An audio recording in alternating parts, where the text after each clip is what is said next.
સ્વાગત છે મિત્રો તમારું કાઠિયાવાડી પ્રોગ્રામ રેસીપીમાં। આજે એક આપણે નવી રેસીપી બનાવીશું મિત્રો, દાળ પોટલી। ચાલો આપણે બનાવીએ દાળ પોટલી।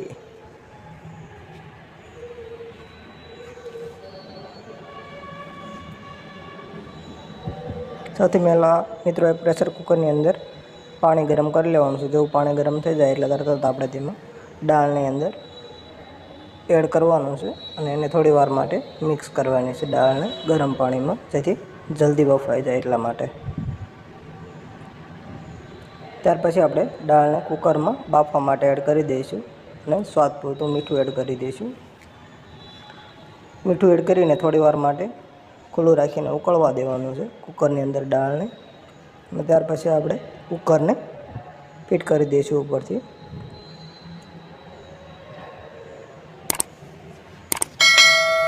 ત્યાર પછી મિત્રો આપણે બટેટા બાફવા માટે ચૂલો સળગાવીશું અને પાણી ગરમ મૂકી દઈશું અને બટેટાનું કટિંગ કરી લઈશું।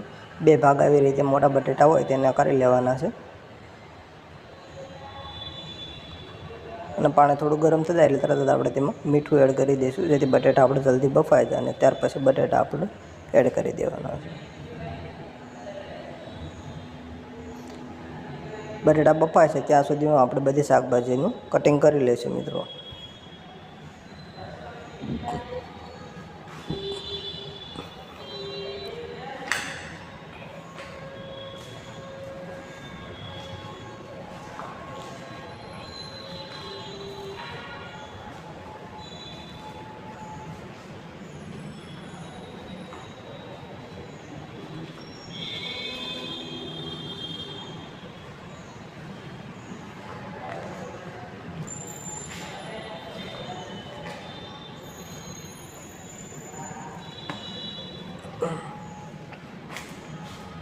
ત્યાર પછી આપણે ચેક કરી લઈશું મિત્રો બટેટા આપણા બફાઈ ગયા છે કે નહીં। બટેટા એકદમ કમ્પ્લીટલી બફાઈ ગયા છે એટલે આપણે નીચે ઉતારીને તેને ઉપરની છાલ ઉતારી લઈશું મિત્રો।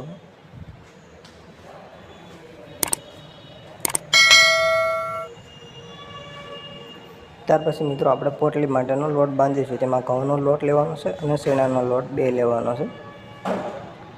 ત્યાર પછી મીઠું એડ કરીશું અને તેમાં પાણી નાખીને વ્યવસ્થિત રીતે આપણે બાંધી દઈશું મિત્રો।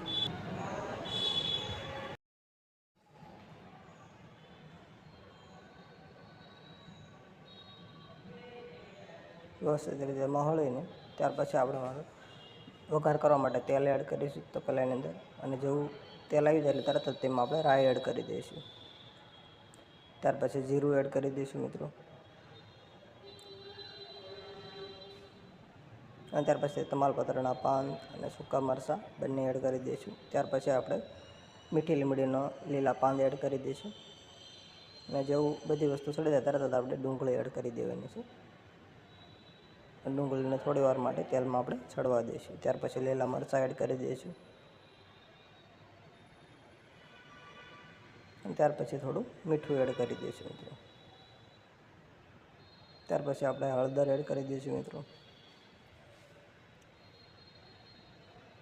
અને થોડી વાર માટે તેલમાં ચડવા દઈશું। જેવું બધું તેલમાં ચડી જાય એટલે તરત જ આપણે તેમાં લાલ મરચું એડ કરી દેવાનું છે।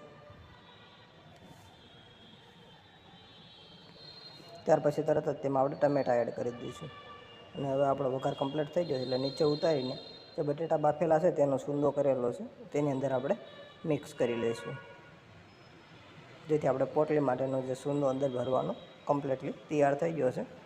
બટેટામાં વ્યવસ્થિત રીતે આપણે તેને મિક્સ કરી લઈશું। તો મિત્રો તમને આ વિડીયો, આ રેસીપી ગમી હોય તો વિડીયોને લાઈક કરજો મિત્રો,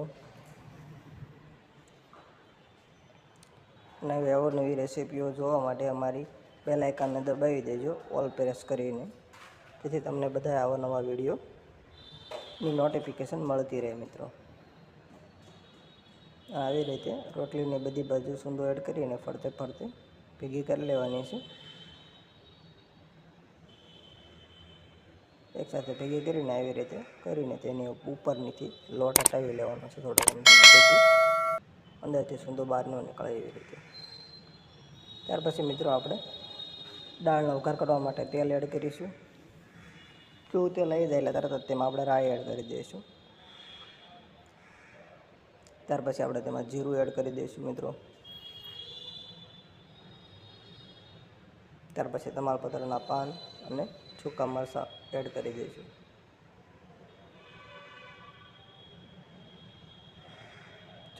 પછી આપણે મીઠા લીમડાના લીલા પાન એડ કરીશું, જેનો સ્વાદ બહુ જ અલગ જ આવે છે મિત્રો વઘારની અંદર.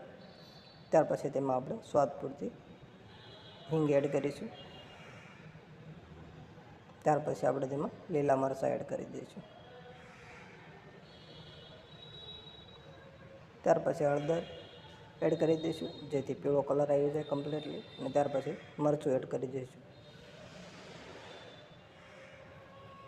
અને ત્યાર પછી આપણે તેની અંદર ચણાનો લોટ એડ કરી દઈશું, જેથી દાળ ઘાટી એકદમ મસ્ત બને એટલા માટે. થોડી વાર માટે તેલમાં ચડવા દઈશું. પછી તરત જ આપણે તેમાં ટમેટાનું જે કટિંગ છે તે એડ કરી દેવાનું છે મિત્રો.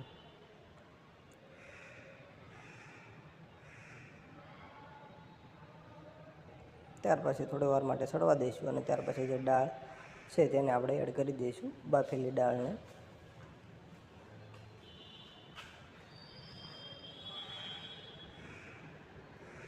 અને ધીમે ધીમે મિક્સ કરતું જવાનું છે,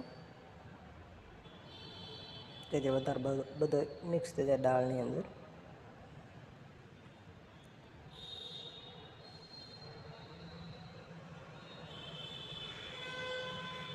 ત્યાર પછી મિત્રો આપણે જે પોટલી બનાવી છે તેને આપણે તેલની અંદર તળી લેવાની છે.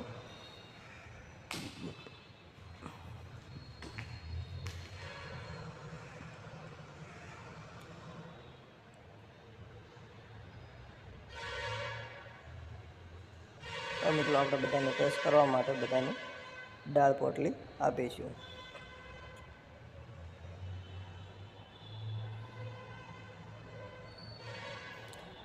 જો મિત્રો તમને આ વિડીયો ગમ્યો હોય તો અમારી ચેનલ લાઈક કરજો, સબસ્ક્રાઈબ કરજો અને શેર કરી દેજો મિત્રો.